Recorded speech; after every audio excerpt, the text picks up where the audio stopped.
नमस्कार, सप्ततारा न्यूजमध्ये आपले स्वागत आहे। आज बुधवार दिनांक 30 ऑक्टोबर 2024 न्यूज बुलेटिनमध्ये जाणून घेऊया आजच्या ठळक घडामोडी। कोरेगावात विधानसभा निवडणुकीसाठी दाखल 5 उमेदवारांचे अर्ज छाननीमध्ये ठरवले बाद। 3 उमेदवारांच्या अर्जावरील आक्षेप फेटाळले। कोरेगाव विधानसभा मतदारसंघातील निवडणुकीसाठी 32 उमेदवारांनी 44 अर्ज दाखल केले होते। बुधवारी सकाळी 11 वाजल्यापासून या अर्जांची छाननी प्रक्रिया राबवण्यात आली। त्यामध्ये 5 उमेदवारांचे अर्ज बाद ठरवण्यात आले। अन्य नाम साधर्म्य असलेल्या 3 उमेदवारांच्या अर्जावर आक्षेप घेण्यात आले होते। वकिलांनी त्यासाठी जोरदार युक्तिवाद देखील केला, मात्र निवडणूक निर्णय अधिकारी तथा प्रांताधिकारी अभिजित नाईक यांनी सर्व आक्षेप फेटाळत तिन्ही अर्ज वैध ठरवले। सुमारे 3 तास ही प्रक्रिया चालली होती। कोरेगाव हा पश्चिम महाराष्ट्रातील हाय व्होल्टेज मतदारसंघ म्हणून ओळखला जातो। यावेळेस तब्बल 32 उमेदवारांनी 44 अर्ज दाखल केल्याने निवडणुकीत रंगत येण्याची शक्यता निर्माण झाली होती। त्याचबरोबर दोन्ही आमदारांच्या नावाशी साम्य असलेल्या 4 जणांनी अर्ज दाखल केले होते। त्यामुळे छाननी प्रक्रियेमध्ये सर्वांचेच लक्ष लागून राहिले होते। निवडणूक निर्णय अधिकारी तथा प्रांताधिकारी अभिजित नाईक यांनी बरोबर 11 वाजता सहाय्यक निवडणूक निर्णय अधिकारी तथा तहसीलदार डॉक्टर संगमेश कोळे, निवडणूक नायब तहसीलदार सारिका शिंदे, महसूल सहाय्यक रवींद्र किरवे यांच्या उपस्थितीमध्ये छाननी प्रक्रिया सुरू केली। काही उमेदवार स्वतः उपस्थित होते तर काही जणांचे प्रतिनिधी आणि वकील उपस्थित होते।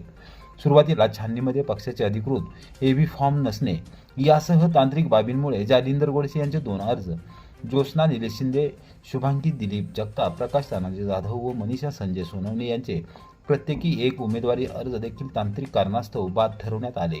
अपक्ष म्हणून उमेदवारी अर्ज दाखल केलेल्या शशिकांत धर्माजी शिंदे, महेश संभाजी शिंदे व महेश सकाराम शिंदे यांच्या अर्जावर आक्षेप घेण्यात आले। त्यावर वकिलांनी जोरदार युक्तिवाद केला। ॲडव्होकेट प्रशांत पाटील, ॲडव्होकेट श्रीनिवास मुळे, ॲडव्होकेट पांडुरंग भोसले, ॲडव्होकेट अनिकेत बोबडे व ॲडव्होकेट सौरभ बर्गे यांनी आवश्यक कागदपत्रे सादर करत युक्तिवाद केला। निवडणूक निर्णय अधिकारी अभिजित नाईक यांनी तिन्ही उमेदवारांवर घेण्यात आलेले आक्षेप फेटाळून लावत त्यांचे अर्ज कायम केले आहेत।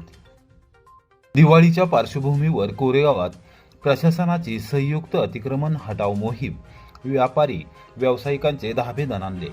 सातारा लातूर राष्ट्रीय महामार्गावर कोरेगाव शहरात व्यापारी व व्यावसायिकांनी अतिक्रमण केल्याने वाहतुकीस अडथळा होत होता। त्याचबरोबर सातत्याने वाहतूक कोंडी होत होती। दिवाळीच्या पार्श्वभूमीवर होणारी गर्दी लक्षात घेऊन प्रशासनाने बुधवारी सायंकाळी 5:30 वाजल्यापासून अचानक अतिक्रमण हटाव मोहीम हाती घेतली। या कारवाईत अनेकांचे फलक व साहित्य जप्त करण्यात आले आहे। नगरपंचायतीचे मुख्याधिकारी विनोद जळक व पोलीस निरीक्षक घनश्याम बल्लाळ यांच्या नेतृत्वाखाली कारवाई सुरुवात करण्यात आली।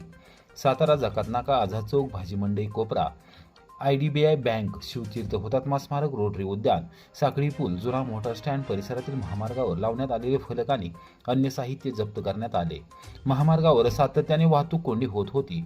दिवाळीचा सण तोंडावर आहे, त्यामुळे नागरिकांना कोणत्याही प्रकारचा त्रास होऊ नये, वाहतूक सुरळीत राहावी यासाठी नगरपंचायत आणि पोलीस ठाण्याच्या वतीने अतिक्रमण हटाव मोहीम राबवण्यात आलेली आहे।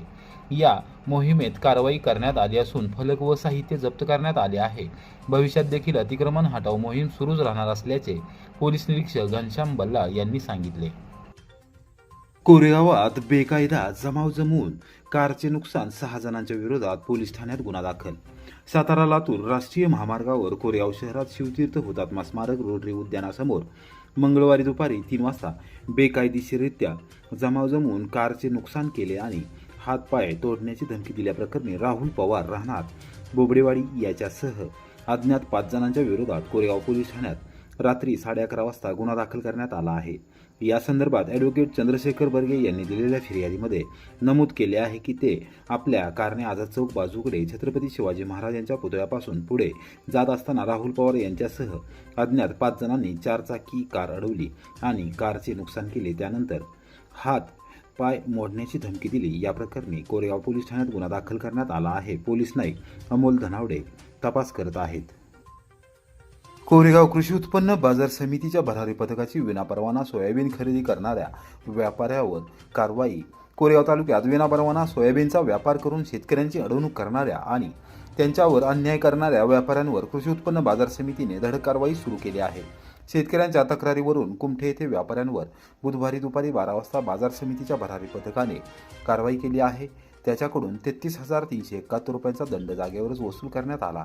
बाजार समितीचा रीतसर परवाना न घेता विनापरवाना सोयाबीनचा व्यापार करणाऱ्या व्यापाऱ्यांवर कारवाईचे सत्र सुरूच ठेवले जाणार आहे. याबाबत बाजार समितीचे सभापती ॲडव्होकेट पांडुरंग भोसले व सचिव संताजी यादव यांनी माहिती दिली. सध्या सोयाबीनचा हंगाम सुरू असून राज्य सरकारच्या ध्येय धोरणाप्रमाणे बाजार समितीचा रीतसर परवाना न घेता व्यापार केला जात असल्याच्या तक्रारी सातत्याने येत होत्या. याबाबत खातरजमा केल्यानंतर कारवाई करण्याचा निर्णय घेण्यात आला. समितीच्या संचालक मंडळाने ठराव करून सचिव संताजी यादव यांना कारवाईचे अधिकार बहाल केलेले आहेत. बाजार समितीच्या मार्गदर्शक तथा सहाय्यक निबंधक सहकारी संस्था प्रीती काळे यांच्या मार्गदर्शनाखाली व सभापती ॲडव्होकेट पांडुरंग भोसले, उपसभापती दिलीप अहिरेकर, माजी सभापती जयवंतराव घोरपडे, व्यापारी संचालक राहुल बर्गे व सुनील निदान यांच्या सूचनेनुसार बाजार समितीने सचिव संताजी यादव यांच्या नेतृत्वाखाली भरारी पथक स्थापन केले आहे. या पथकाने बुधवारी सकाळी कुमठे तालुका कोरेगाव येथे छापा टाकून विनापरवाना सोयाबीनचा व्यापार करणाऱ्यांवर कारवाई केली. बाजार समितीच्या नियमाप्रमाणे उपलब्ध शेतमाल साठ्याच्या बाजार फी रकमेच्या आणि फी रकमेच्या 3 पट शास्ती लावून दंडात्मक कारवाई करण्यात आली. यामध्ये संबंधित व्यापाऱ्याकडून 33,371 रुपयांचा दंड जागेवरच वसूल करण्यात आला. या कारवाई शासकीय पंच म्हणून सहकार अधिकारी जयंत साबळे, कृषी पर्यवेक्षक विजय बसव व डी कदम यांनी काम पाहिले. समितीचे वॉटर स्टेशनचे शाखा प्रमुख जयसिंग जगदाळे व लेखापाल राजेंद्र शिंदे यांनी कारवाई दरम्यान पंचनामा केला. फसवणूक टाळण्यासाठी शेतकऱ्यांना बाजार समितीचे आवाहन.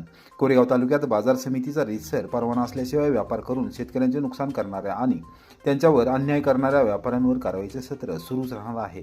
तालुक्याच्या कोणत्याही भागात व्यापारी शेतकऱ्यांची अडवणूक करत असतील आणि राज्य सरकारच्या हमी भावापेक्षा कमी किमतीत माल खरेदी करत असतील तर त्याबाबत पुराव्यासह तक्रार केल्यास बाजार समितीच्या वतीने तातडीने भरारी पथकामार्फत कारवाई केली जाईल. त्याचबरोबर शेतकऱ्यांनी देखील परवाना असलेल्या व्यापाऱ्यांकडे अधिकृत शेतकरी पट्टी अथवा काटापट्टीची मागणी करावी, जेणेकरून कोणताही व्यापारी फसवणूक करणार नाही अथवा शेतकऱ्याला आर्थिक अडचणीत आणणार नाही, अशी माहिती सभापती ॲडव्होकेट पांडुरंग भोसले व सचिव संताजी यादव यांनी दिली.